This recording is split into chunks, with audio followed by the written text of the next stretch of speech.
அண்ணா Baleno car வச்சிருக்கேன், cheap and பெஸ்ட்டாக ஒரு டயர் இருந்தால் சொல்லுங்கண்ணா. உங்களுக்கு சீப்பாக இருந்தால் பொருள் பெஸ்ட்டாக இருக்காது, உங்களுக்கு பெஸ்ட்டாக இருந்தால் டெஃபினட்டாக பொருள் சீப்பாக இருக்காது.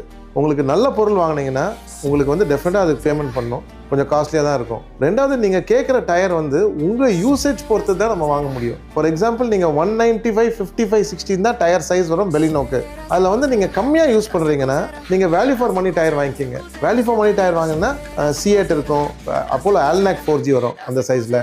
உங்களுக்கு லைஃப் நல்லா வேணும், உங்களுக்கு வந்து பரவாயில்ல, நான் கம்மியாக ஓட்டினா கூட பரவாயில்ல, வண்டி கொஞ்ச நாள் நிற்கணும், நின்னா கூட வந்து டயர் கொஞ்சம் சீக்கிரமாக போகக்கூடாது, அந்த மாதிரி டயர் வேணும்னா உங்களுக்கு கொஞ்சம் ஹார்டான டயர் போடுங்க. அதில் பிரிட்ஜ்டோன் ஸ்டர்டோன் வரும், இல்லை யோகோஹாமா என்ற எர்த்ஒன் மேக்ஸ் வரும். இது ரெண்டு கொஞ்சம் லைஃப் கிடைக்கிற டயர்.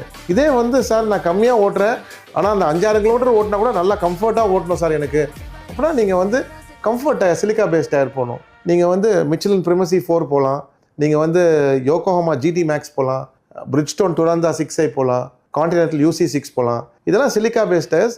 கம்ஃபர்ட் நல்லாயிருக்கும், ஆனால் வந்து உங்களுக்கு சீக்கிரமாக வந்து கொஞ்சம் ஹார்ட் ஆகிடும். இதுக்கான நீங்கள் வந்து வண்டி யூசேஜ் கம்மியாக இருந்தால் ஒரு சிலிக்கா பேஸ்ட் டயர் போட்டால் கொஞ்சம் சீக்கிரமாக சிப்பிங் ஆகிற வாய்ப்பு இருக்குது. ஸோ அதுக்கேற்ற மாதிரி நீங்கள் சூஸ் பண்ணி வாங்கிக்கோங்க. ஆனால் தயவு செஞ்சு சீப் அண்ட் பெஸ்ட்டுன்னு மட்டும் யோசிக்காதீங்க. எப்போவுமே நல்ல டயராக வாங்கி போடுங்க. வண்டி சேஃப்டி தான் ப்ரையாரிட்டி, டயர் தான் ரோடை தொடுது. ஸோ டயர் ரொம்ப முக்கியமான விஷயம்.